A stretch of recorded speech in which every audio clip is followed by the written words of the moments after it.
Kristiani atau umat Tuhan harus dan wajib untuk menyembah dan memuliakan nama Tuhan. Oleh sebab itu, melalui cara apapun juga, yang penting hati kita tertuju kepada Tuhan Allah yang menciptakan langit dan bumi. Kita akan memulai ibadah kita pada pagi hari ini.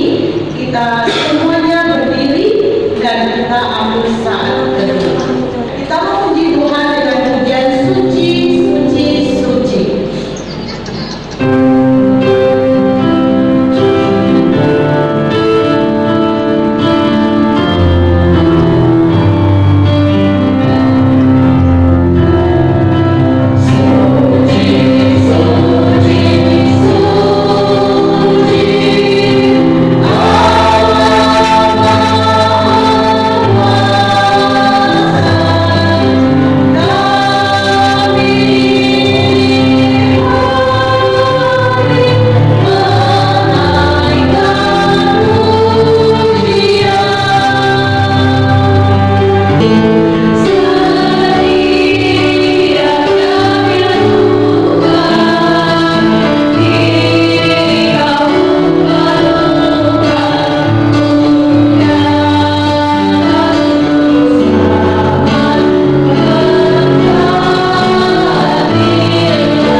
Kisah Para Rasul.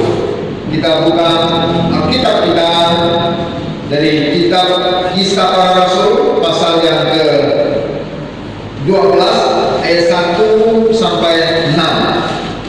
Saudara, kita akan lihat firman Tuhan yang terambil dari Kisah Para Rasul pasal 12 ayat yang pertama sampai ayat yang ke-6.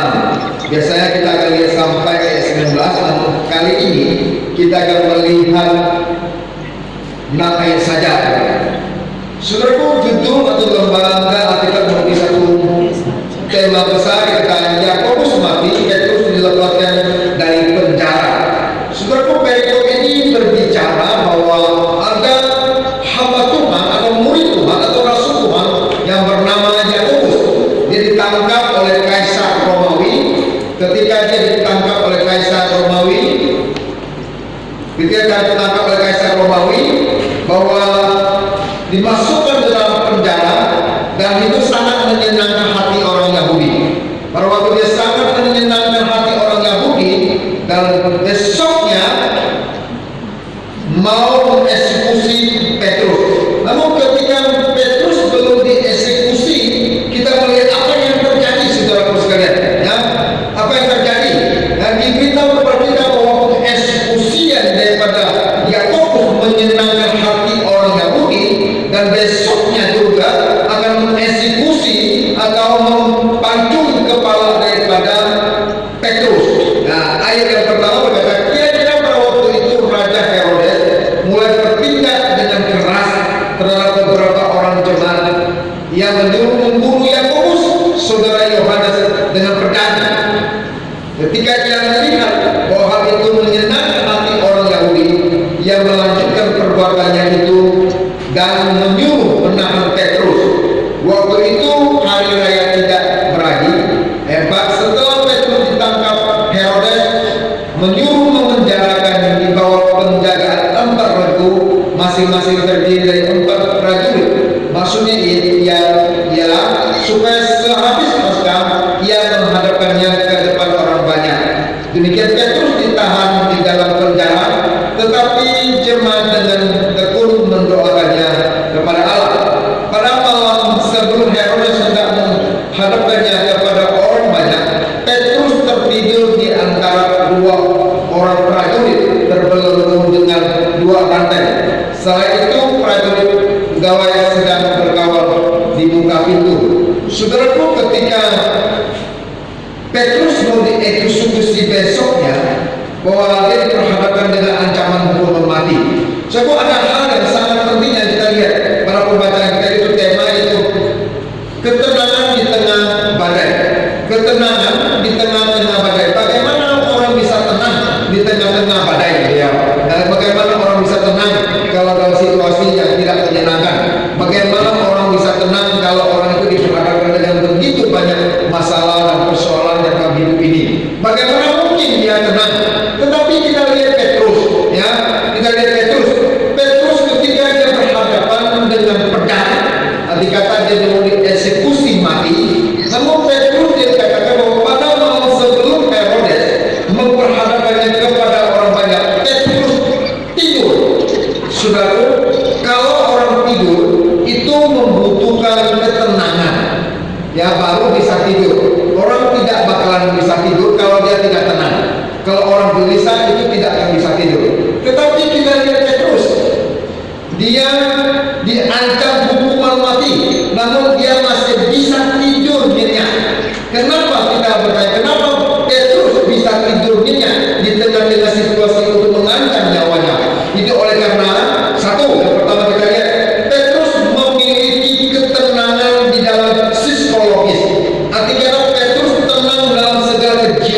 hidupnya, dalam perasaannya.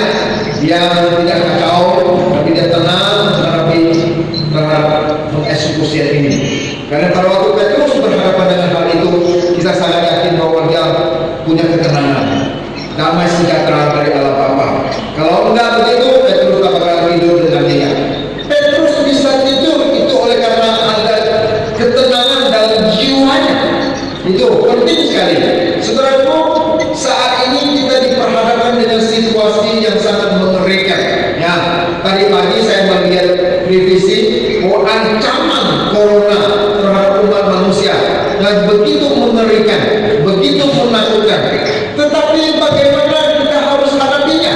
Kita harus hadapi corona ini seperti Petrus menghadapi kematian, bahwa memiliki ketenangan jiwa di dalam badan ini, memiliki ketenangan jiwa menghadapi corona ini. Kita membutuhkan ketenangan, kesejahteraan jiwa kita untuk menghadapi berbagai persoalan. Kalau kita sudah tenang, saudaraku, kita dapat berdoa kepada Tuhan. Dan yang kedua, saudaraku, apa yang dihadapi oleh Petrus, ya, selain daripada ada ketenangan dalam psikologisnya, ada juga ketenangan dalam karakter. Nanti kata di dalam ketenangan jiwa daripada Petrus memberi dampak kepada tindakan daripada karakternya. Nanti kata ketika Petrus berada di dalam penjara, dia dibelenggu dengan 2 rantai. Jadi belenggu oleh 2 rantai tersebut. Namun dia tidak gelisah, dia tenang saja, dia duduk saja dan tidur dan istirahat. Dia tidur dan istirahat dan dia tidak takut. Ya, dia tidak seperti orang yang tidak mempunyai pengharapan. Artinya dia tidak dalam situasi tindakan yang gelisah. Ada orang ketika mendengar sesuatu, ya, situasi takut dan kaget, dia tidak tenang, jalan mondar mandir, jalan sana sini, mau tidur tidak enak, mau tidur tidak nyenyak, mau duduk pun tidak tenang, mau makan pun tidak baik. Segala sesuatu yang sayur yang sudah disediakan di meja pun, ya, kalau sudah dihadapkan dengan tidak tenang, makanan yang paling enak pun kita akan berkata tidak enak. Kenapa? Karena sudah tidak enak, ya, sudah tidak stabil dalam jiwanya. Kalau jiwanya sudah tidak stabil, otomatis akan mengganggu tindakannya, akan mengganggu perbuatannya, akan mengganggu segala kehidupan ketenangan daripada perbuatannya. Jadi orang bisa mondar mandir sana sini, itu orang seperti tandanya jiwa tak tenang, mempengaruhi karakternya. Saudaraku, kalau kita lihat orang bingung, ya, begitu panik ketika mendengar corona, wah, mereka pergi memborong makanan, pergi borong beras, borong minyak, borong gula, borong apa lagi, saudaraku. Bahkan di Australia saya pernah dengar bahwa mereka pergi memborong ke supermarket untuk memborong tisu toilet. Ya. Saya pun heran sebenarnya. Seharusnya apa hubungannya, ya, pandemi corona ini sehubungan dengan tisu daripada tisu toilet? Tidak ada hubungannya. Namun itu karena kepanikan, karena psikologis mendorong orang untuk bertindak, sehingga orang melakukan apa yang hendak dilakukannya. Nah, mungkin orang lain ini aneh, ini sungguh tidak seperti biasanya. Namun kita yakin dan percaya, ya, bahwa orang bisa berbuat sedemikian rupa karena tidak memiliki ketenangan dalam hidupnya. Saudaraku, tentulah kita tidak akan hidup dalam kekacauan karakter. Dalam arti kata, beri sesuatu untuk ditumpuk di rumah. Contohnya memakai masker yang berkelebihan, ya, memakai sesuatu yang berkelebihan. Itulah tidak wajar dalam hal pemakaian, ya. Baiklah kita menggunakan sesuatu yang wajar saja, ya, pergunakan sesuatu yang sesuai dengan kebutuhan dan keperluan kita. Karena tidak usah panik seperti orang yang tidak punya harapan, dan tapi kita yakin kita punya pengharapan. Dua hal ini memberitahu kepada kita bahwa ketika Petrus berhadapan, jiwanya tenang.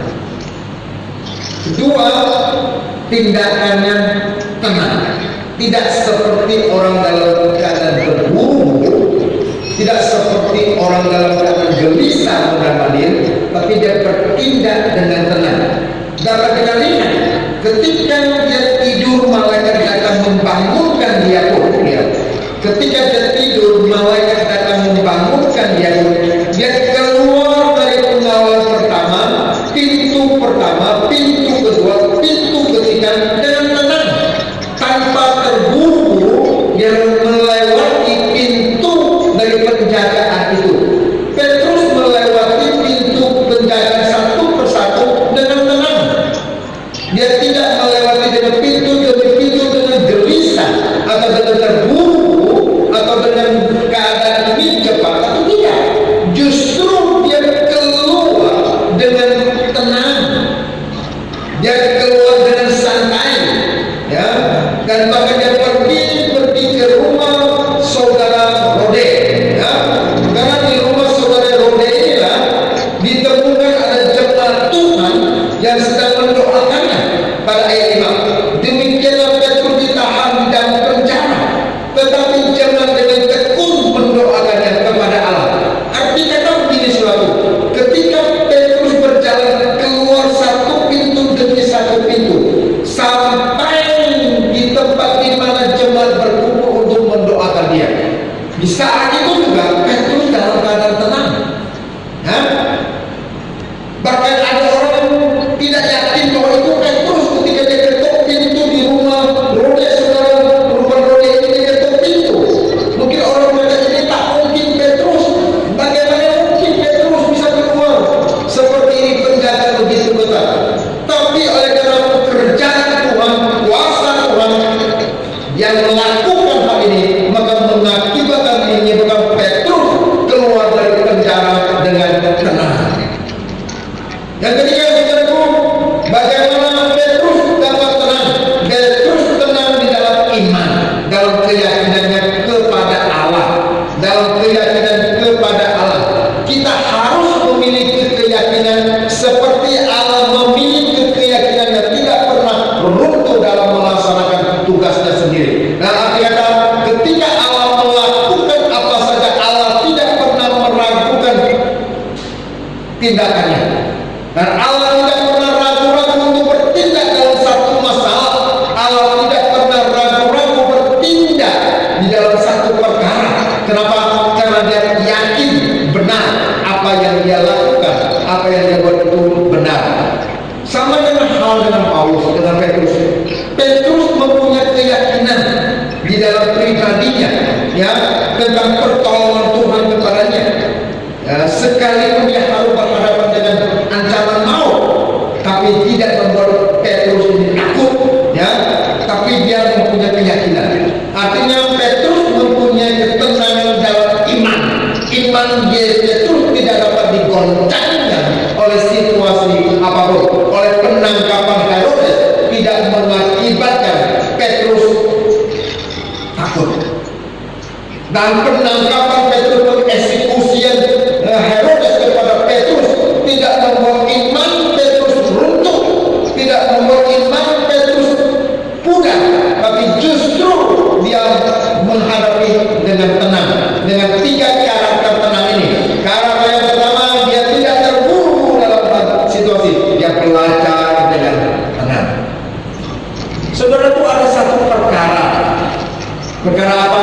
Ketika Yesus Kristus berada di Danau Galilea, pada waktu dia di Danau Galilea, tiba-tiba ada gelombang besar yang menghampar, yang menghajar perahunya.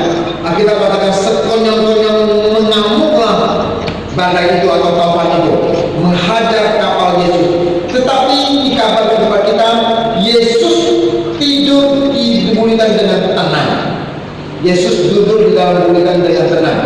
Bagaimana Yesus bisa tidur dengan tenang ketika dia menghadapi badai gelombang yang begitu besar?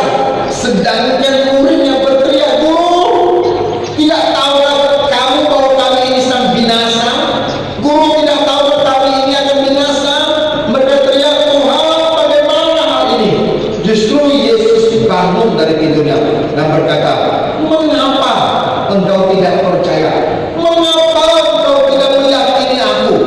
Ya, apakah perlu aku menegur engkau sampai engkau mempunyai keyakinan seperti itu? Nah, ini Petrus. Ketika Petrus berhadapan dengan maut persekusi dia teringat akan peristiwa di mana Yesus berkata dia, "Hai, di manakah imanmu? Di manakah keyakinanmu?" Ya, di sini Petrus menyatakan keyakinannya. Petrus mempunyai keyakinan yang kokoh di dalam Kristus Yesus.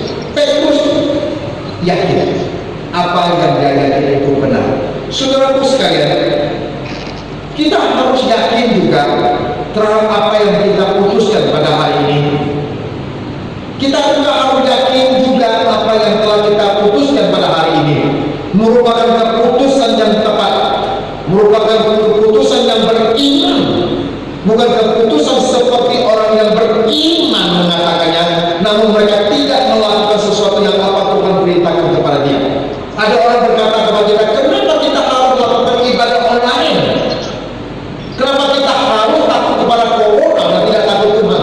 Saudaraku, ini bukan masalah takut corona atau takut Tuhan, bukan persoalannya itu. Tapi apa persoalannya, saudaraku? Persoalannya ketika kita menjalankan hal ini, kita sedang mentaati Allah.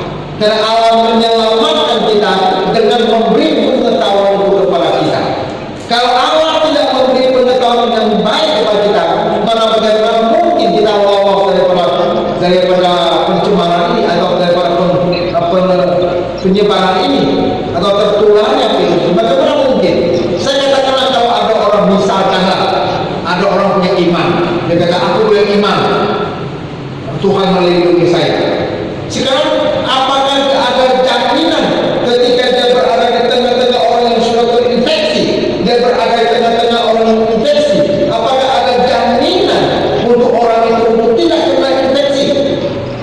Ketika dia beriman kepada Allah yang mengatakan Allah akan melindungi dia, apakah akan memberi jaminan kepada dia untuk tidak dapat terinfeksi? Tentu tidak, saudaraku. Ya, maka saya katakan ini adalah iman-imannya konyol gitu. Justru Allah sudah berkata kepada kita, ya aku melindungi engkau dengan pengetahuan yang aku berikan kepadamu, cukup melindungi engkau dari segala pencemaran. Jadi Allah berkata dengan pengetahuan yang aku berikan kepadamu itu sudah cukup melindungi engkau. Itu perlindungan Allah. Ya, jadi orang berkata, jangan berkata, kenapa perlu begitu, perlu ini, bukan kita beriman kenapa kita takut. Bukan masalah takut, tapi ini persoalan iman kita. Iman yang benar adalah iman taat kepada Allah. Justru pemerintah menghimbau kepada kita untuk tidak tatap muka dalam kumpulan yang banyak. Itu oleh karena Allah pakai pemerintah untuk menyelamatkan umatnya. Saudara ini dan salah. Dari 3 hal ini kita boleh belajar pada hari ini.